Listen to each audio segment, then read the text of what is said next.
This is Come to Daddy with Reuben Kaye, the podcast about parents that puts the fun into family dysfunction and the kids into I'm taking the kids. I don't want to say I've got daddy issues, but my psychologist said I'm not allowed to pay for my meds with the furry checkbook. Nope, absolutely not. That is vile. I don't have a therapist. I was just worried that no one knows what a checkbook is. I like my payment to be like my sex life, contactless.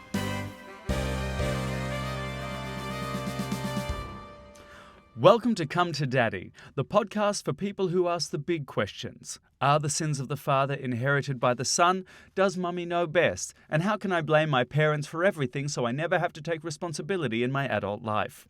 It's a funny old world we live in. Politicians talk of moving forward. Historians want us to learn from the past. Therapists want us to move on. And my vet won't stop asking me to please return the key to the opioids cabinet and wash that shoulder-length rubber glove. What I'm trying to say is we've all got things going on. And I don't know about you, but Greek mythology, Abrahamic religions, creation stories around the world speak of the great mother and father, the creators of the universe. And as we hurtle, depending on how strong your knees are, towards a pick-and-mix shuffle of an apocalypse, we ask, was this always the plan? Did the great mother and father in the sky know we'd cock it up this bad, and therefore, is it actually their fault? I know it's heavy, but I've mixed up my codeine and my Barocca today, and I think I snorted the wrong one. Also, I've got an audiobook of Dante's Inferno on double speed right now, and I don't even speak Italian. Parents. That's what we're boiling down to. What are they? Why are they? Where are they? And how were they to us? In Come to Daddy, I interview comedians and celebrities and ask how they have been shaped by their parents. Are they a metaphorical Michelangelo's David, standing proud, tall, timeless and perfect? Or are they a dropped steak bake from Greg's that's been run over by a Fiat Punto?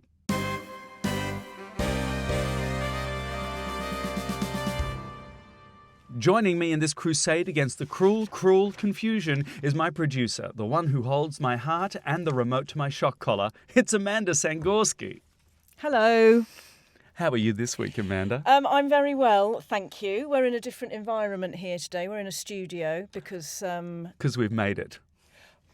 There's a few pence on our monetising. We've made something. We've made a bit of money. We've made about £9. Great, and that's enough for me to have a vibrant and mobile stock portfolio and 3 investment properties? I'm afraid I've already spent it on hormone replacement therapy. Which hormones are you getting replaced?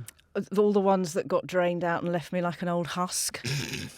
I don't know. I just take what I'm told. Well, you know what they say. You know how to make a hormone? Absolutely not. Moving on. Who have we got today on the podcast? Reuben. Oh my God, today I'm so excited. She's a winner of an LGBTQ plus upcoming comedian. I've seen her work. It's hilarious. Charlie George, have you heard of her? Yes, I've done a couple of things with her and I've seen her in stand-up. She is incredibly funny. Quite an unusual, unconventional upbringing. No spoilers here, I'll let her do it. Do you know what the joy about this program is that I find? I find that we continue to discover comedians with or people, even not even just comedians, with the most unusual upbringings, and in a way we kind of go, oh, well, then there is no normal.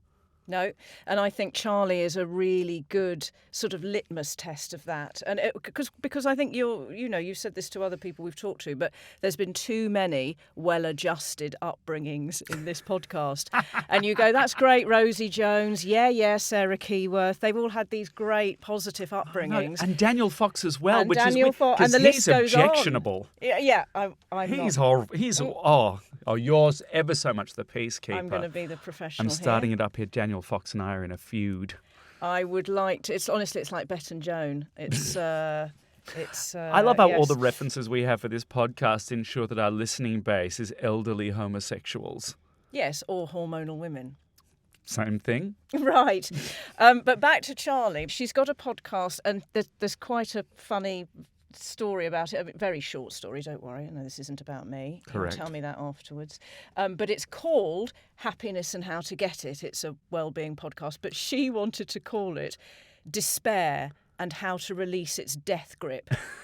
But she was told that wasn't viable. So this is the Charlie we are about to I'm welcome. keen for that. Well, let's all meet her. Oh, that means I have to... Yeah, it means you have to fuck off. Okay.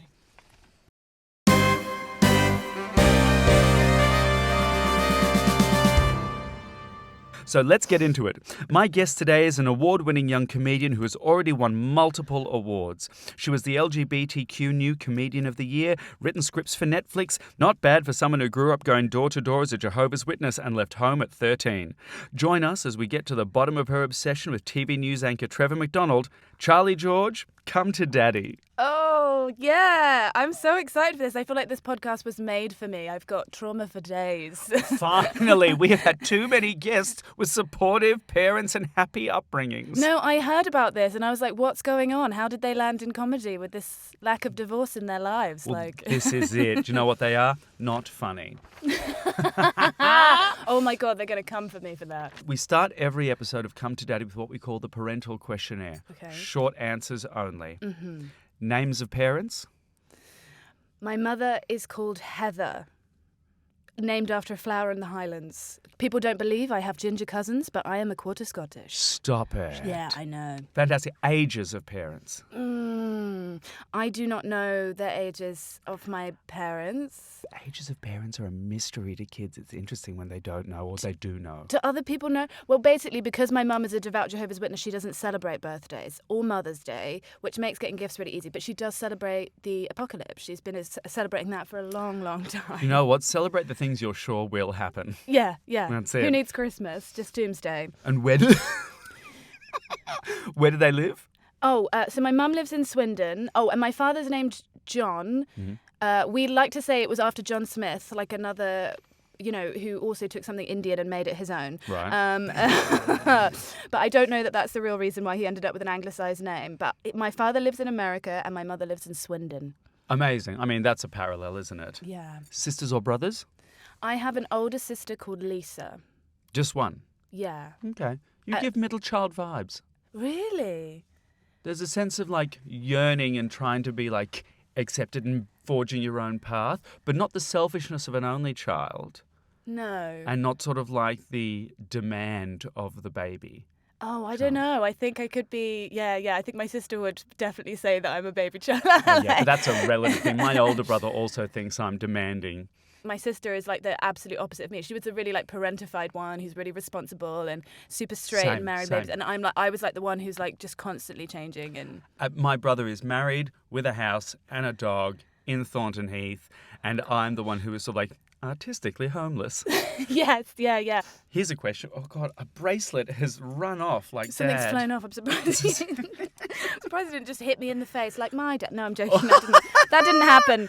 We've gone straight into parental abuse. No, I knew I was quick. going to be naughty straight away. And I also have this thing where I will try and interview you because I will feel uncomfortable. Do you know what I mean with being the... I'm into it. I'm totally verse. Yeah, okay. I'll switch for you. Great, thank you. Here's a question. How much, as a percentage, do you blame your parents for how you turned out?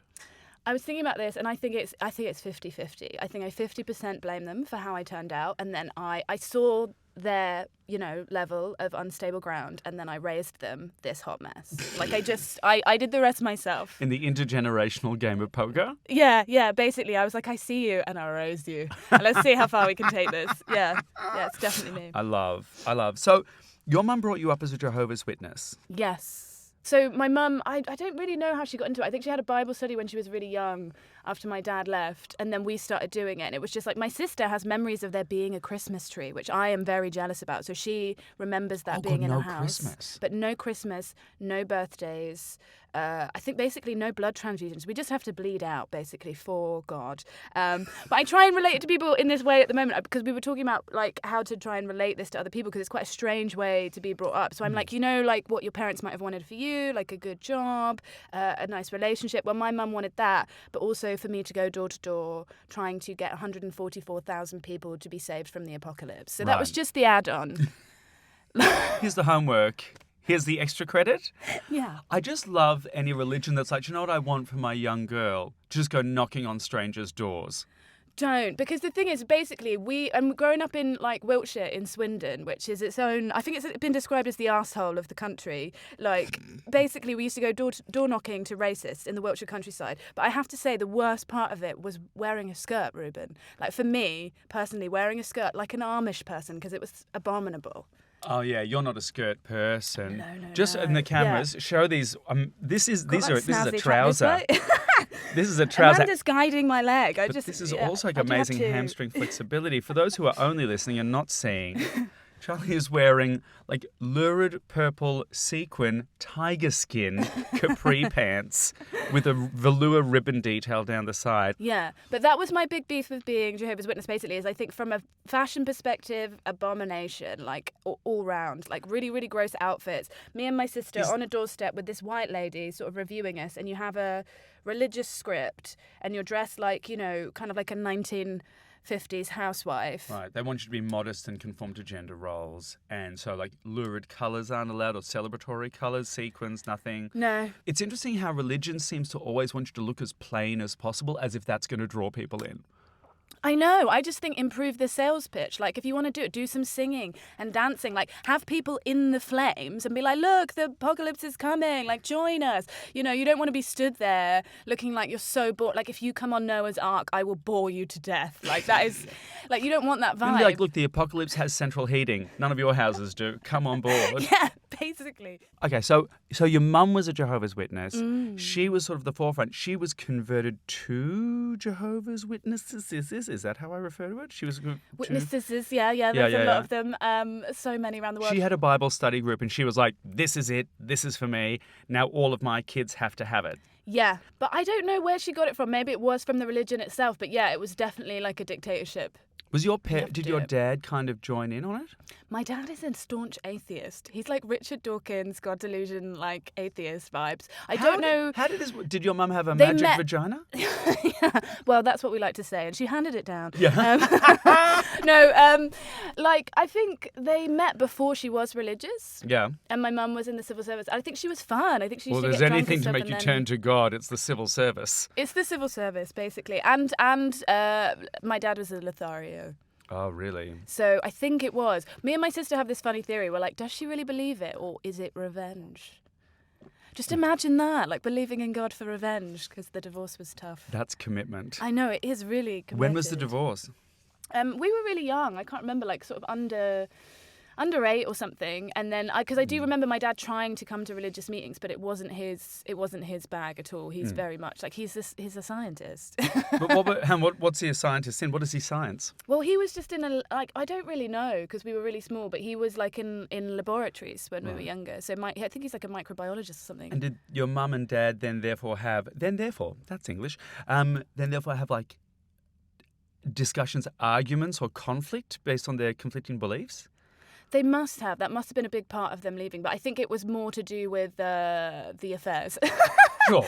than the other stuff. But he left. And then basically we just went through this phase where I'd seen a picture of my dad in NHS specs and I just thought, oh my God, he looks just like Trevor McDonald. So you know like how everybody lied about having a dad at school, especially at my school. So I just started telling people that my dad was Trevor McDonald. That's a logical jump. And I was like, well, he's away a lot because he's reading the 10 o'clock news. And so I was just like, he's a busy man. That's it. So my dad just sort of left and then I started projecting onto Trevor McDonald. And then That seems healthy. Yeah, that seems fine. And then my mum, I describe her, she became more and more like a cross between Rabsy Nesbitt and Hyacinth Bouquet. That's how I describe my mother. Yeah. Like a sort of angry, drunk Scottish woman shouting about Jesus in a Laura Ashley dress. Like my mum is very like, she's got these like weird little things. Like she collected porcelain dolls, okay, and I'm still not okay about this. No. It was like a Stephen King novel in Misery. Our living room. Did she like have a hobbling post? Like it was like in like a cabinet of just these kind of like dead-eyed dolls. I was just like, there was some stuff. I figure that it's a very short trip from collecting porcelain dolls and locking them in a cabinet to sort of kidnapping and murder.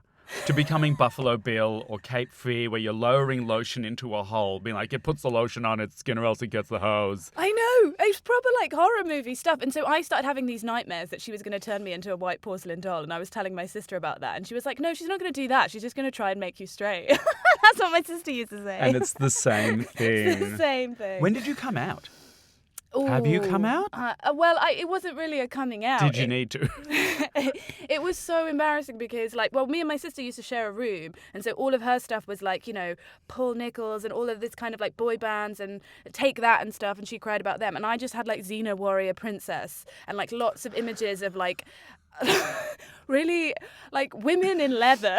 Was kind of the side of Just quickly, how old are you? I'm in my 30s. You're in your 30s. Same. I'm in my 30s. That's- Xena Warrior Princess was sort of one of the first queer people on TV that I remember. Yeah. And I remember thinking, like, I'm attracted to this level of outward manifestation. Like, fuck, I want to be in a little leather kilt, throwing the hollow discus and having like a Twinkie sidekick. Yeah, you either want to be her or you're like, wrestle me. Yeah. So, yeah, there was that. And then basically I had like a secret girlfriend at school when I was really, really young. And I made a poor choice. It sounds like a Mills and Boon novel, so it's so embarrassing. But basically I was having an affair with like the school governor's daughter. And we got found together at a sleepover. And after that, that was the sort of beginnings of me moving out of home, actually. When you were oh God. Because we were found together just like making out and, being young and experimental. Sure. It's like, we're just talking, we're just practicing. Normally we were only really allowed to hang out with religious girls, and so you kind of had to really beg and plead and like get to the point where like we were allowed to do something with someone from school who wasn't, and then it was dangerous. It was like, oh no, the devil's work is It's always funny, isn't it? It's the devil. It's not you. It's the outward blame of, oh, it's the devil. It's never like a socioeconomic cause. It's never gender and sex. It's never like a human thing. It's never like, oh, it's my fault, not fault, but it's never this behaviour has led to. It's never cause and effect.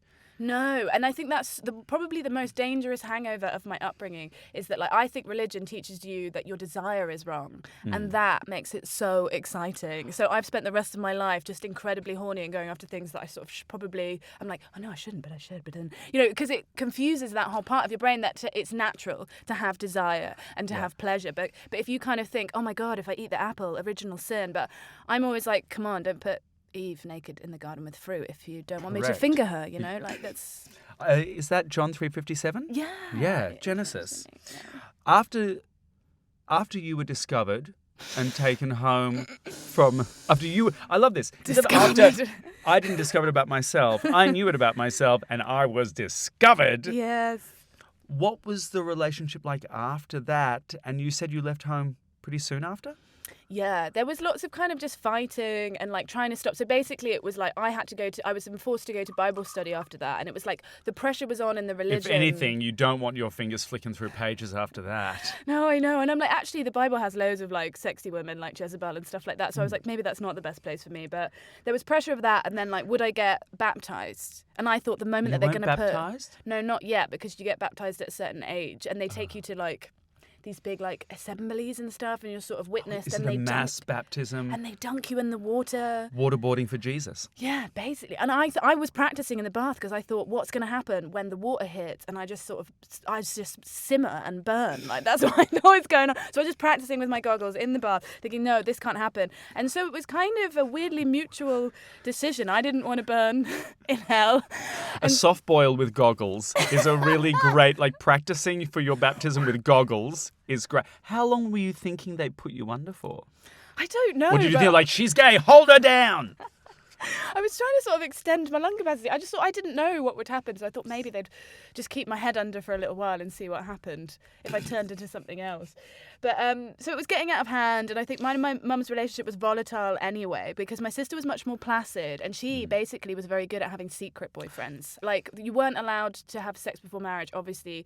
I don't know what their views were on fingering at sleepovers, but so my sister had to have these chaperoned dates with Jehovah's Witness boys. And I remember her sat in a car outside the front of our house with the lights on, the engine running, and my mum would be stood in the window. This is the weirdest thing ever. And I remember this memory of just like my mum stood chaperoning from the house, and they would be having sandwiches and a flask. And I was like, this is the driest date I've ever seen in my life.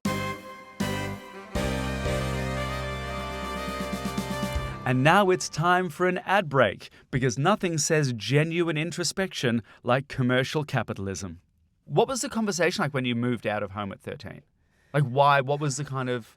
13's young. Oh, we'd already got to like screaming arguments anyway, because basically I had discovered evolution. So I'm also... You not learnt about it, you discovered it. Well, yeah, it was me. It was just me. I'm the next... No, I was a nerd. Basically, what I'm trying to say is I was really nerdy. And like I found out recently that I am autistic. So I used to spend a lot of time in the airing cupboard just reading books. And suddenly it's recontextualized my whole life, because I thought I was communicating effectively, but it turns out not everyone starts a conversation with, what's your exact salary? Like, that's just not what people do. So I am on the spectrum, and we're sort of riddled with autism in our family. So I was kind of reading all these books and learning about evolution, and then fancying girls and stuff. And so I was already asking questions about the religion before the school governor's daughter thing happened. I'd been like, I don't really want to go to meetings anymore because I think dinosaurs exist, and can we have a conversation about this? And my mum was like, no. If you want to live here, you need to do this. Did you have the option to live with Dad? Well, my dad lives in... I would have loved that, because he lived it for a while in, like, Seattle. Well, I think they're still living in Seattle, which is, like, really cool. And I was, like, a grunge kid, so I was like, this Seattle would have seems been like amazing. a great fit. Yeah. But, no. Like, he'd kind of moved out with his new wife and kid, and they like... So I've got a stepbrother. And I think there was a small period of time where, like, I asked about that, but it wasn't really going to happen. So, no, I just kind of was off on my own after that. Right. Did you, after the divorce, did you have a relationship with Dad? He wasn't around. He was around for a period of time, but he was trying to get his green card for the States a lot because his partner was from America, so they were working on that for like a long time, and so he was just away for long periods. It's just a kind of classic thing that me and my friends talk about when they have similar dads, of like, I see Dad when he has air miles or a business meeting within a 5-mile radius of where I am. Sure. I remember once being in the car with my dad, and he was just like, and I call him my mate Dad, and he was like, oh, would you like a cigarette? And I was like, no, I'm 15. And you just sort of have to remind him. Sometimes he was, just not aware of certain things sometimes. So no, that wasn't really going to happen. There was this family. So what happened is I sort of got funneled into the arts by my drama teacher at school. There's always like a drama teacher who saves the lives of kids with zip zap boing, and he sort of funneled me into the arts, and he was like, you should go to circus school in Bristol because you're doing all this clowning and you're making up all these characters and doing comedy stuff. So I ran away and joined the circus. So that's what I did. And then also, like, I stayed with a lot of like middle class white hippie families in Bristol who sort of shaped me and made me this weird spiritual hot mess where, like, I'm terrified I'm going to become my mother, and like I don't think I'll become religious, but I definitely have, like, had dangerous magical thinking. That's... where you're like, ooh, I'm going to go and do this thing with the shaman. Why? Because these families that I were with were super hippie. Yeah. Like drum circles, white dreadlocks, all of that. No. Hard no. Hard no. A white dreadlock, crystals, it all starts to go wrong there for me. Drum circles, like all of these kind of mad things. But now, like, I'm not really into that. Like, I kind of went to India and had that kind of pilgrimage, and now I'm much more sort of cynical again and not into that magical thinking. How does questioning of religion and faith kind of tie in with autism? Well, I only found out, like, really recently and got assessed and stuff. It was so embarrassing having to get back in touch with my mum for, like, the adult assessment. She was, like, so unhelpful and intense. She was just like, oh, but you were never, you were always obsessed with girls. You were never into trains. And I'm like... I was like, oh God, yes, Mum, I know that. It was so embarrassing, her like telling the assessor stuff like that. And then I was like, yeah, I was always obsessed with girls, but I have noticed all of these things of like kind of preferring like non-verbal stuff. So it's mad to me that I'm doing stand-up. I'm feeling more comfortable in like nature and with animals or other stuff because they don't ask challenging questions like, where were you when 9/11 happened? Stuff like that. The deer asked me where I was when Kennedy was shot. Exactly. So I'm realising that some of the ways that I communicate in the world or other stuff are like things that I've struggled with over time was like what have led me to trying to get an assessment and things. But I think it's just we're realising more and more because more and more people, and especially artists that I love, are like getting diagnosed and talking about this on stage because when something wakes up, it's like it wakes up for everybody, right? Because we're like that. So now I noticed in Edinburgh so many people are talking about ADHD and autism and having these things. And then you always have those kind of old crooners who are like, in my day, we just threw ourselves down the stairs and it was fine and sexual harassment was how you knew you were doing well. Like, and it's like, yeah, okay, but we kind of want to evolve. So like these labels can be helpful for people to understand stuff. So they're like, we never had this diagnosis and now everybody's got a diagnosis. But I'm like, because people need to know and understand themselves, and I think it's helping people realise that there actually are. I don't know that there is a normal brain. That's my thought about it. I don't think there is a normal brain either. I think, as you say, it's all on a spectrum. Everyone has varying degrees of how they cope. It's going to be very interesting to see how approaches to medication and social behaviour, and if systems change, will we need as much medication? Like if there's support available, and as we all understand how brains work, we realise that there is no normal. Yeah. I love that idea. But what I love about neurodiversity that I found, in relation to the religion stuff, I just think what I love about, well, a lot of queer people are neurodivergent, and I've been reading more about that. So my partner's like trans and non-binary, and we prefer the Australian term, obviously non-bino. Love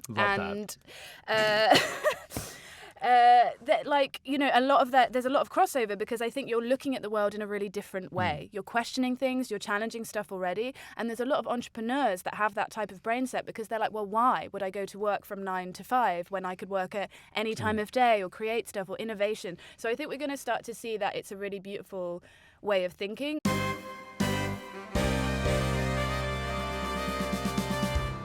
Now let's take a break from the chat and delve into the mouth-watering selection available at the Come to Daddy Pick and Mix. Peppermint trauma, caramel cream delight, or the sticky toffee of nostalgia. And please, wash your hands. You have chosen Are We There Yet? Oh, Daddy, are we there yet? Disastrous family holidays, or ones that just stick in the memory like they stick in the craw. Have you got a family holiday story for us? Well, all we used to do on family holidays were we could only afford to go to the UK, so we had a lot of caravan holidays in the rain, like eating sandy pasties with goggles on in the wind. And it was just like, I'm really showing my age now, but pre-Instagram, the only way you knew you could have a good time was like collecting pebbles. It was like, how are we going to remember the trauma of Weston-super-Mare? I guess by these dirty pissed-on stones. So like that's how we used to remember holidays, kids. Like before photos. And then me and my sister were so bored one year in this like rainy caravan. And we basically were trying to create games to like spice up our lives. And basically I was fire eating long before circus school, and we used to have this game, and I still think you should do it if you're really bored. It's called Spoon It, Knife It, Chomp It. Do you want to hear what you have to do in Spoon It, Knife It, Chomp It in the I'm caravan? still stuck on the idea that you as a young Jehovah's Witness were fire eating. Like if there was any proof to your mother that you were the devil. She had a lesbian daughter who spat fire as a child. Yeah, that should be my act in the circus, should just be fire eating for that. For Whack it out. So what is Spoon It, Knife It, Chomp It? Spoon It, Knife It, Chomp It is basically you have a whole tablespoon of like Scotch bonnet chili sauce. Ridiculous. You take that in your mouth. Then Knife It is you do a line of Marmite off a knife, okay? Then Chomp It, stack of Jacob's crackers, okay? You just have to eat them one after one. No water. We see who cries first. Spoon It, Knife It, Chomp It. I'm gonna bring it back. I just feel like people come up with more and more creative ways to commit suicide. That is vile.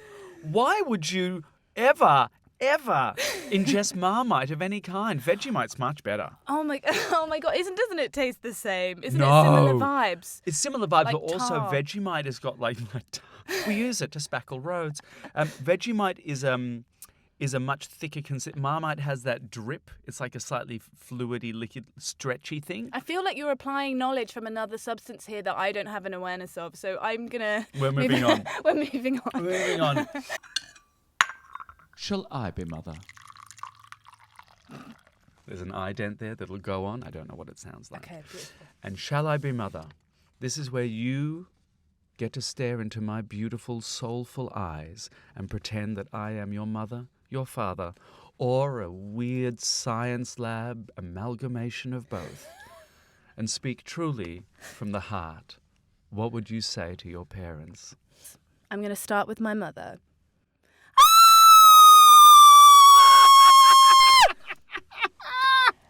And then I would tell my father, this is for you, Dad. What was it like being one of the country's most prolific newsreaders? I love it! Charlie George, where can the Come to Daddy listeners find you? I am starting a comedy night in my hometown of Margate called the Margate Queer Comedy Club. I'd love to have you perform one time. I would love to. And it's going to be, the launch night is on Thursday the 13th of April. If you are in or near Margate or want to come to the seaside for some queer fun. Charlie George, Come to Daddy.